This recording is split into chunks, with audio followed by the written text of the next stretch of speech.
right, so I don't know if John has a different name for this. I don't think we've ever named it. I'm calling it a cross thigh pin. Cross shin pin is when the shin pins the shin. Cross thigh pin is when the shin pins the thigh. So let's look at this now. This time, we go in,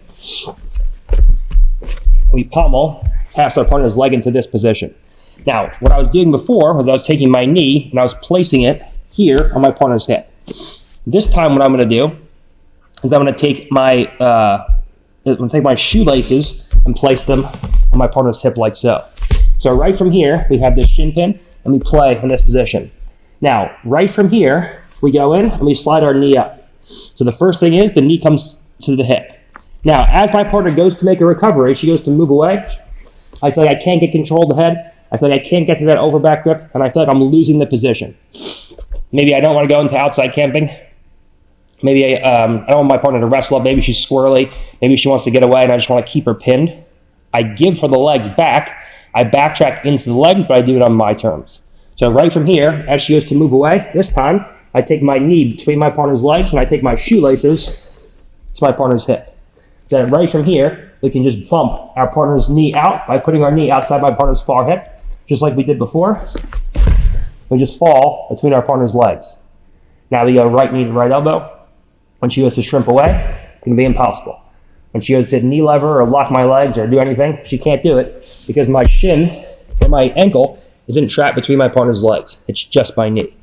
So we play a game where from here, we can either pass like we just did, or we can backtrack into the legs and start leg riding. And I've been saying I was going to make a leg riding instructional forever. I'm just kind of throwing snippets in here just so you guys can see. But right from here, we go in, we start camping. From this position, we go in, we pommel over.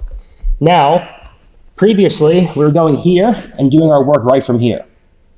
This time, we play a game where now, instead of going forward towards the head and trying to go in and pass or move into side control right away, we just decide to cook our partner a little bit longer and we camp inside the legs without really giving her back control. So right from here, she goes to make a recovery. We just place our knee to the inside, and now we make sure our shoelaces are above our partner's knee. So when she goes to bring that knee to elbow, she can't do it. And now right from here, we just slide everything across, and now we work to move to the upper body and go into work and pass either to mouth, side control, whatever we're wanting, right from there. So what this looks like is, we go in, we shin pin. Now the second we shin pin, we knee slide across. As she goes to recover, we just walk back towards the hips. Now we have that knee perfectly placed between my partner's legs, and we can go in and start working from there. All right, so we have the choice now of going to the hip and then working to pass or working to outside camping positions, or we have the choice of the second we move into position, we can backtrack into my partner's legs. She goes to recover. Difficult thing to do. Okay, so we stay with the same position that we were in with the upper body. And then now right from here, as we pummel, we knee slide and we stay here. Before, we were making a transition. Here, here. This time, we stay right here. So as she goes to make a recovery, we just slide the knee up, slide across, and we're in business, ready to go. All right, so now let's look at converting back to half guard. So this is this idea of backtracking when you feel like you flank your partner, but maybe you're not going to get the pass and you don't want to lose everything. You don't want your partner's knees and elbows coming together and you just lost the entire flanking position. So this time, we go in, we get here, and we move this position like so. Now, right from here, your partner freaks out, starts to shrimp away, so you start to lose your partner from this position. Whenever I see this, right from here, as your partner goes to shrimp away, we just step inside my partner's legs. Now, your partner's frantically trying to regain some kind of control of the leg. So right from this position, your partner reaches with the leg and tries to trap your leg. And as they do that, now we can just scurry our right knee to the outside of our partner's left hip, our left knee to our partner's right hip, and now we can force our partner into a chest-to-chest half guard. So a lot of times, we play this game where we get here, your partner's knee is in, and your partner's already fighting for their lives. You've been camping for 3, 4, 5 minutes. Your partner's fighting for their lives, and they're here. And when she goes to recover, go ahead. We just play this game. We're just sitting in this position. Then we threaten putting our knee in, and she pushes me away. Then I bring it back down, and then finally I give her half guard. She's like, oh, thank God I have the ankle trap now. But she has a guard on my terms, and now we're chest to chest and half guard, ready to go. And so we can camp in this flank position where we just play here, and we don't allow her to bring her knee in. If she can bring her knee and her elbow together, I've lost it. So the whole thing is that we keep the knee and the elbow separate, so that she can't recover guard, and if I sit to an overback grip, she can't beat me with her overback grip. So we play here. Now when she goes to make a recovery, we just play. Make it hard. And we put the knee inside, then she pushes away. And we go back, and we just play. And then finally, we give a leg. Now when she goes to reach for that leg, we end up in half guard chest to chest, and we're ready to work.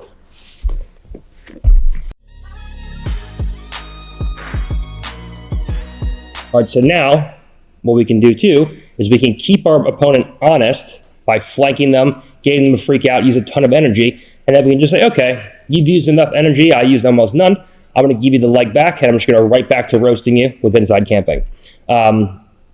You saw a great example of this when I fought Andre Galvao in 2022 ADCC. Right before points was initiated, like a minute before, somewhere a minute and a half maybe, I passed his guard, and he was freaking out, trying to retain guard. I was like, no problem. And I just circled back towards his legs. I backtracked right back into the legs. I gave him guard again, and he used like a 5-second like major burst of energy to recover guard. And I was like, no problem. Like, points are going to be initiated soon. And then as points were coming, I flattened him out in half guard, and the second points were initiated. Within like 10 seconds, I passed his guard, scored, and took his back.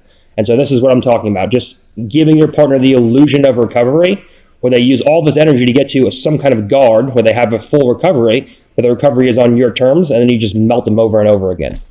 And so what this looks like is, this time we go in, we play this game, we pommel over, and we get to this position here. Now, right from here, your partner freaks out, and we play this game. Then, right from this position, as she goes to make the recovery, I just step my right leg up. Now, if she goes to trap me, if she extends the legs, she ends up in a half guard. Sometimes she'll keep the top frame tight. So from here, as I'm going to force her into half guard, it's a little bit more of a difficult thing.